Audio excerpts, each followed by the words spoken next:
Hi friends, welcome to my channel. This is Soundarya மகா cooking videos. இன்றைக்கி நம்ம என்ன பார்க்க போகிறோன்னா வெஜிடபிள் பிரிஞ்சி எப்படி பண்ணலான்னு பார்க்கலாம்.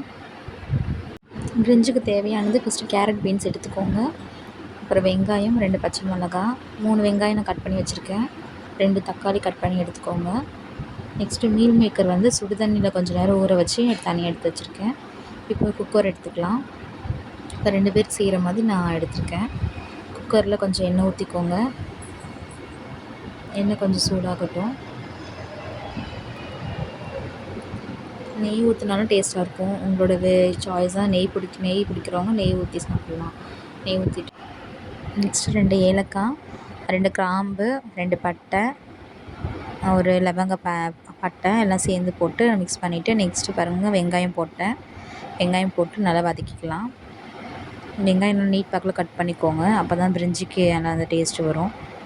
ஸோ அதனால் நான் நீட் பாக்கில் கட் பண்ணிவிட்டேன். இப்போ நல்லா வதக்கிடலாம். கொஞ்சம் நேரம் நல்லா வதக்கிடுங்க. நல்லா ப்ரௌனிஷாக நல்லா ஆகிற வரைக்கும் வதக்குங்க. ஏன்னா வெங்காயம் தக்காளி நல்லா வதங்கினா தான் பிரிஞ்சிக்கு அந்த டேஸ்ட்டு கொடுக்கும். ஸோ அதனால் நல்லா வதக்கிட்டேன். நல்லா சிம்மில் வச்சுக்கோங்க. ரொம்ப ஹை ஃப்ளேமில் வச்சா டக்குன்னு கரிஞ்சிரும். இப்போ நான் வந்து பச்சை மிளகாய் 2 போட்டிருக்கேன். பச்சை மிளகாய் போட்டது நல்லா மறுபடியும் ஒரு ஃப்ரை பண்ணிகிட்டே நல்லா வதக்கிடுங்க. இப்போ இஞ்சி பூண்டு பேஸ்ட்டு சேர்க்கலாம். ஒரு 1.5 ஸ்பூன் இஞ்சி பூண்டு பேஸ்ட்டு செய்யுங்க. அதுக்கு மேலே வெண்டைக்காய் ரொம்ப காரமாக இருக்கும். ஸோ அதனால் இப்போ போட்டு நல்லா வதக்கிடலாம். மிக்ஸ் பண்ணிங்க. நல்லா வதக்கிடுங்க. நல்லா எல்லா ஃப்ளேவரும் நல்லா சேர்ந்து நல்லா மிக்ஸ் ஆகட்டும். ஸோ அந்தளவுக்கு நல்லா வதக்குங்க.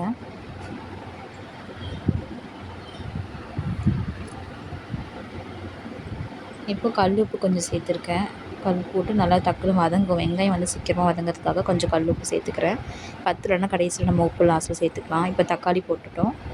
தக்காளி போட்டு நல்லா வதக்கிடுங்க. நல்லா தக்காளி வெங்காயம் நல்லா வதங்கட்டும். அப்போ தான் நல்லா டேஸ்ட்டு கொடுக்கும். ஸோ கொஞ்சம் நேரம் நல்லா வதக்கிடுங்க. நான் கொஞ்சம் லோ ஃப்ளேமில் வச்சு தான் வதக்கியிருக்கேன். ரொம்ப ஃப்ளேமில் வச்சு ஹை ஃப்ளேமில் வச்சா டக்குன்னு அடி பிடிச்சிரும். ஸோ அந்த லோ ஃப்ளேமில் வச்சே வதக்குங்க.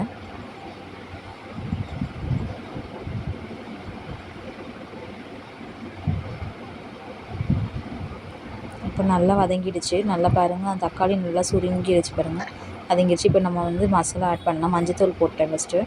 மஞ்சத்தூள் போட்டு நெக்ஸ்ட்டு மசாலாஸ்லாம் எல்லாமே ஆட் பண்ணிடலாம். நான் என்னென்ன மசாலா எடுக்கிறேன்னா இன்றைக்கி வந்து கரம் மசாலா வந்து 1 ஸ்பூன் எடுத்திருக்கேன்.